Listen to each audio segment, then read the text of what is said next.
అందరికీ నమస్కారం. శ్రీమాత్రే నమః. ఓం నమ శివాయ. ఓం శ్రీ సాయిరామ్. రేపు గురువారం రోజున సింహరాశి వారికి తెలిస్తే ఆశ్చర్యపోతారు. సింహరాశి ఇంట్లో జరిగేది ఇదే. అయితే రాత్రి సమయంలో సింహరాశి వారి ఇంట్లో ఏం జరుగుతుంది? మే 8వ తారీఖు సింహరాశి వారికి గురువారం రోజున ఎలాంటి గోచార ఫలితాలు ఉన్నటువంటి పూర్తి అంశాలను ఈ వీడియోలో మనం తెలుసుకుందాం. వీడియోని ఎక్కడ కూడా స్కిప్ చేయకుండా చివరి వరకు చూడండి. అప్పుడే మేమేం చెప్తున్నామో మీకు పూర్తిగా అర్థమవుతుంది.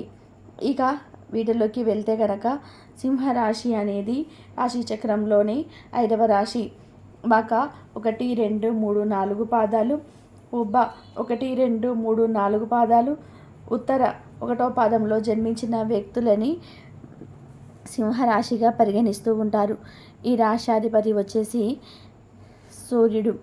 ఇక రాశులు అనేటివి మనకి ఎప్పుడైనా సరే ఎలా ఉంటాయంటే కనుక మనకు దైవానుగ్రహం కలగాలి అన్న ఆ రాశిలో ఉండేటువంటి వ్యక్తులకి ఖచ్చితంగా కూడా అన్నీ మంచిగా ఉండాలి, అన్నీ బాగా జరగాలి, ఉద్యోగపరంగా సమస్యలు లేకుండా ఉండాలి, డబ్బు పరంగా కూడా సమస్యలు లేకుండా ఉండాలి. అలానే వారు ఎప్పుడూ కూడా అందరితో కలిసి బాగుండాలి, దాంపత్య జీవితం కూడా చాలా బాగుండాలని చెప్పేసి అనుకుంటూ ఉంటారు కదా. అయితే అలా అవన్నీ కూడా జరగాలి అంటే దైవానుగ్రహం అనేది ఉండాలి. దైవం యొక్క అనుగ్రహంతో పాటు గ్రహాల అనుకూలత ఉంటేనే దైవానుగ్రహం అనేది కలుగుతుంది. అయితే ఈ సమయంలో సింహరాశి వారికి గ్రహాల యొక్క అనుకూలత పూర్తిగా ఉంది. ఒక రాశి నుండి ఇంకొక రాశికి గ్రహాలు అనేటివి మార్పు చెందిన సమయంలో నక్షత్ర బలం పెరిగి అక్కడ ఒక అద్భుతమైనటువంటి యోగం అయితే ఏర్పడుతుంది.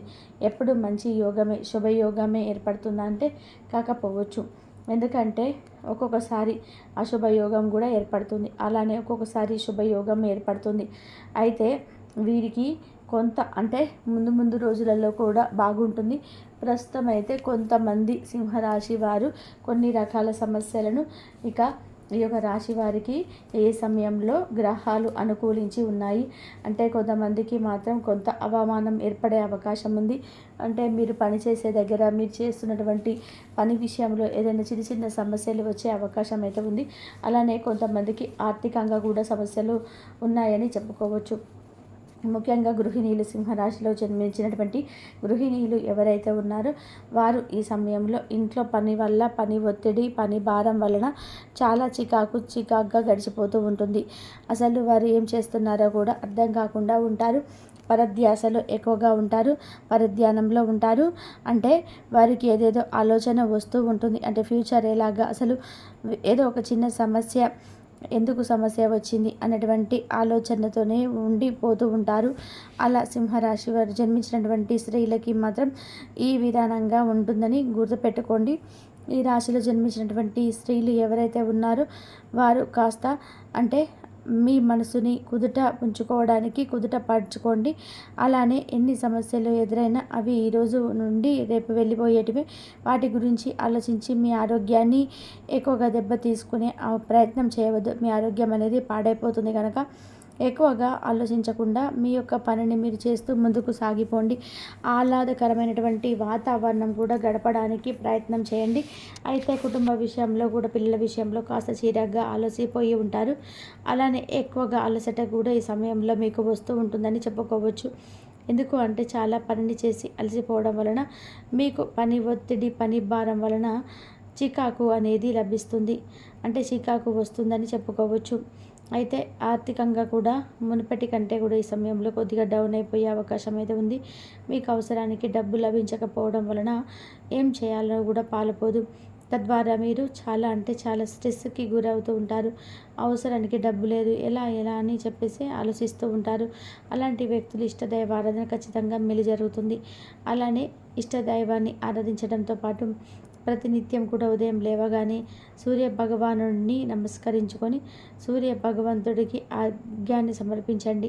అంటే ఉదయం లేవగానే 6:30 నుండి 7 గంటల మధ్యలో ఒక రాగి చెంబులో నీటిని తీసుకొని ఆ నీటిలో ఒక మందారం పువ్వును వేసి ఆ నీటితో తులసి చెట్టుకి ఆర్ఘ్యాన్ని సమర్పించండి. ఇలా చేస్తే కనుక మీకు అదృష్టం కలిసి వస్తుందని చెప్పుకోవచ్చు. ఆర్థికంగా కూడా మీకు బాగుంటారు, కుదుట పడతారు అని కూడా చెప్పుకోవచ్చు. ఇక మీకు ఉన్నటువంటి సమస్యలు కూడా తొలగిపోయే అవకాశాలు అయితే కూడా ఉంటుంది. ఇక ఆర్థిక పరంగా కూడా చూసుకున్న, ఆరోగ్యపరంగా చూసుకున్నా కూడా అన్ని విధాలుగా కూడా మీకు చాలా బాగా ఉంటుందని చెప్పుకోవచ్చు.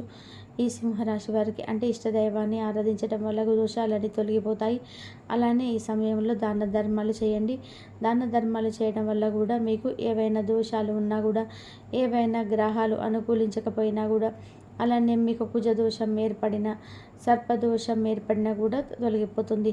ఒకవేళ మీ జాతకంలో సర్పదోషం ఉండి ఉంటే కనుక మీరు ప్రతి మంగళవారం మరియు బుధవారం రోజులలో సుబ్రహ్మణ్యేశ్వర స్వామి ఆలయంలో నువ్వుల బెల్లం, అలాగే బియ్యము బెల్లాన్ని నైవేద్యంగా పెట్టి పాలతో జంటనాగులకి అభిషేకం చేసి పూజించండి. మీకున్నటువంటి సర్పదోషం కానీ ఇతర దోషాలు ఏవైనా ఉన్నా కానీ తొలగిపోతాయి. ఇక మీ యొక్క ప్రతి సమస్య కూడా ఖచ్చితంగా కూడా తొలగిపోయి అదృష్టం అనేది కలిసి వస్తుంది అని గుర్తుపెట్టుకోండి.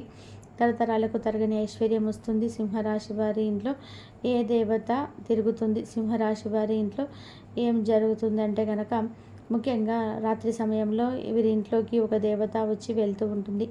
గల్లు గల్లుమని గజల శబ్దంతో వస్తుంది. ఒకవేళ మీకు గజల శబ్దం కూడా కొన్నిసార్లు అబ్జర్వ్ చేసే అవకాశం ఉంటుంది. అంటే చిన్నగా ఇంట్లో ఎవరు లేకపోయినా చిన్నగా గజల శబ్దం అయితే వచ్చినా సరే ఆ ఇంట్లో లక్ష్మీదేవి ఉందని గుర్తుపెట్టుకోండి. అలానే కొన్నిసార్లు లక్ష్మీదేవి ఉన్నటువంటి సమయంలో అతిపెద్దగా గజ్జల శబ్దం అనేది వస్తుంది. గల్లు గల్లుమని గజ్జల శబ్దం అనేది వస్తూ ఉంటుంది. ఆ సమయంలో అక్కడ లక్ష్మీదేవి ఉందని చెప్పి గుర్తుపెట్టుకోవాలి. ఇక రాత్రి సమయంలో వీరి ఇంట్లోకి దైవం శక్తి వచ్చేసి ఉంటుంది. అయితే దైవశక్తి ముందు ఏ దుష్ట శక్తి కూడా మీ ఇంట్లో నిలబడదు. కానీ చిన్న చిన్న గ్రహ దోషాల వల్ల కొన్ని సమస్యలు అయితే ఎదుర్కోవాల్సి వస్తుంది. ఇక మీ ధైర్యంతో ఆ సమస్యలను మీరు ఎదుర్కొంటే కనుక మీకు తిరుగులేనటువంటి రాజయోగం అయితే పడుతుందని గుర్తుపెట్టుకోండి.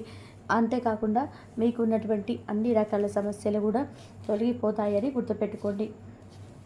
అలానే వ్యాపారంలో కావచ్చు, విద్యాపరంగా కావచ్చు, ఉద్యోగపరంలో కావచ్చు, మీకున్నటువంటి సమస్యలన్నీ కూడా పూర్తిగా తొలగిపోయి ఇక మీ యొక్క లైఫ్ అనేది మారుతుంది.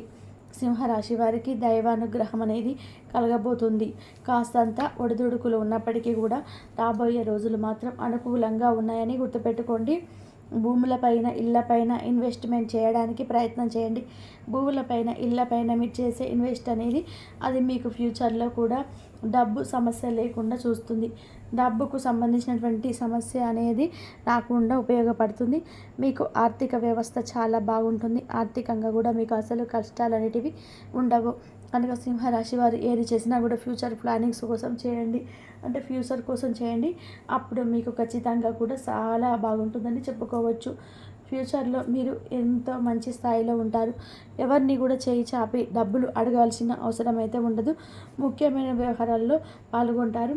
కొన్ని కోర్టుకు సంబంధించిన సమస్యలు అయితే కోర్టు కేసులో ఉన్నటువంటి మీదే పై చేయిగా నిలుస్తుంది. ఆస్తి ఏదైనా మీకు రావాల్సి వచ్చిన ఆస్తి కానీ డబ్బులు కానీ ఉంటే అవి ఈ సమయంలో తప్పకుండా మీ చేతికి వచ్చి తీరుతాయి. ఉండి బకాయిలు అయితే ఏమైనా ఉంటే కూడా అవి మీ చేతికి కూడా వస్తాయి. విద్యార్థులు అనుకున్న విధానంగా ఉత్తీర్ణతను పొందుతారు. పట్టుదల అధికంగా ఉంటుంది. మీ పట్టుదలతో ఈ సమయంలో ఉద్యోగాన్ని కూడా మీరు తెచ్చుకుంటారు. మీ యొక్క సొంత తెలివితేటలు, పట్టుదల, కసితో మీరు ఉద్యోగాన్ని కూడా తెచ్చుకునే అవకాశం అయితే కనిపిస్తుంది. అయితే సింహరాశి వారు ప్రతినిత్యం కూడా ఉత్తరం దిక్కున మట్టి ప్రమిదలో దీపం వెలిగించండి. ఇలా వెలిగించడం వలన మీ ఇంట్లో లక్ష్మీదేవి స్థిరంగా నివసిస్తుంది. ఈ విధంగా ఎవరైతే సింహరాశి వారు చేస్తారో వారికి అదృష్ట యోగం విపరీతంగా ఉంటుందని గుర్తుపెట్టుకోండి. ఇక అలాగే సింహరాశి వారు నమ్మకంతో ఉండాలి. అలాగే మీకు మీ ప్రేమైన వారితో క్యాండీ ఫ్లాన్స్ లేదా ఐస్ క్రీమ్ లేదా చాక్లెట్ తినే అవకాశం ఉంది. కాస్త ప్రేమను పంచితే చాలు మీ హృదయేశ్వరి ఈరోజు మీ పాలిట దేవదూతగా మారగలదు. ఈ రాశిలో వివాహితులు పనులన్నీ పూర్తి చేసుకున్న తర్వాత ఖాళీ సమయంలో టీవీ చూడడం, ఫోన్తో కాలక్షేపం చేస్తారు. స్నేహితులు మీకు సపోర్టివ్గా ఉండి మీకు సంతోషాన్ని కలిగిస్తారు. అధిక ఖర్చు చేయడం, మీ ఆర్థిక పథకాలను కళ్ళకు దూరంగా ఉండేలాగా చూసుకోండి. దగ్గరి బంధువులు మిమ్మల్ని మరింత శ్రద్ధ కనబరచమని కోరవచ్చును. అయినా అది మీకు సహాయకరం, ఉపయోగకరమే కాగలదు. ప్రేమ విషయంలో బానిసలాగా ఉండకండి. ఈ రాశికి చెందిన వారు కార్యాలయంలో ఇతర విషయంలో కల్పించుకోకుండా ఉండడం మంచిది. లేనిచో మీ యొక్క ఇమేజ్ దెబ్బతినే ప్రమాదం ఉన్నది. మీరు ఈరోజు మొత్తం మీ రూమ్లో కూర్చొని పుస్తకం చదవడానికి ఇష్టపడతారు. తప్పుడు సమాచారం ఈరోజు కాస్త సమస్యకు దారి తీయవచ్చు, కానీ కూర్చొని మాట్లాడుకోవడం ద్వారా సమస్య మీరు పరిష్కరించుకుంటారు. మీ అంతరాయం కలిగించే భావోద్వేగాలను ఇంతవరకు చూసినందుకు ధన్యవాదాలు.